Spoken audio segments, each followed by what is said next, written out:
My name is Cade Norton. I'll be teaching you about for loops in Java. I'm going to explain for loops in Java, and then I'm going to have an example.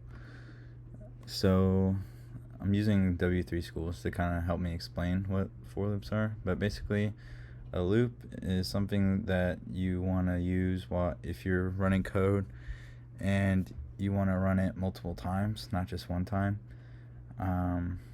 A for loop is when you know exactly how many times you want to loop through a block of code. You know the set number of times. And in a for loop in Java, it obviously starts with for, and then it has parentheses and then 3 statements. First statement is the executed one time before the code runs, and then you're defining the condition in the second statement, and then the third statement is what happens every time the condition runs or the code block is run. So I'll show you the example here.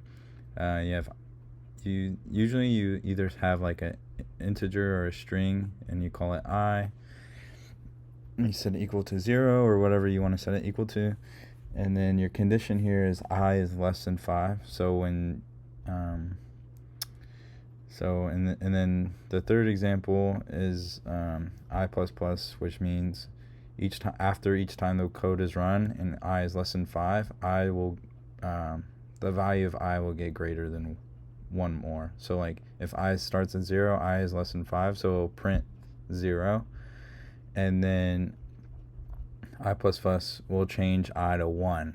I is less than 1, so then it'll print 1, and then it'll change to 2, 3, and 4, and then it'll stop at 4 because 5 is equal to 5. So, but it's not less than, because it's equal to, obviously. So that's when the code stops. I'll show this example in class. That we have a sum.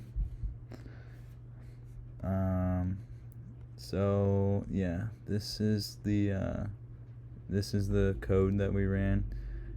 For int equals 3, I has to be less than or equal to 30, and then I plus equals 3. So if you run this, I is going to be 3 is going to be less than 30, so it'll go to 6, and then it'll go to 9, and then it'll go to 12, and then it'll continue, then it'll go to 15, and then once it equals 18, it's going to stop. So I'll run this code real quick.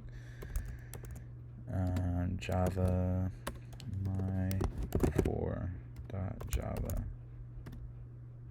Yeah. Ignore this part.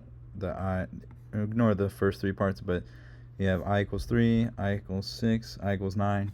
The reason why 12 doesn't print is because it says continue. So you just skip. It's essentially skipping 12. And then I equals 15.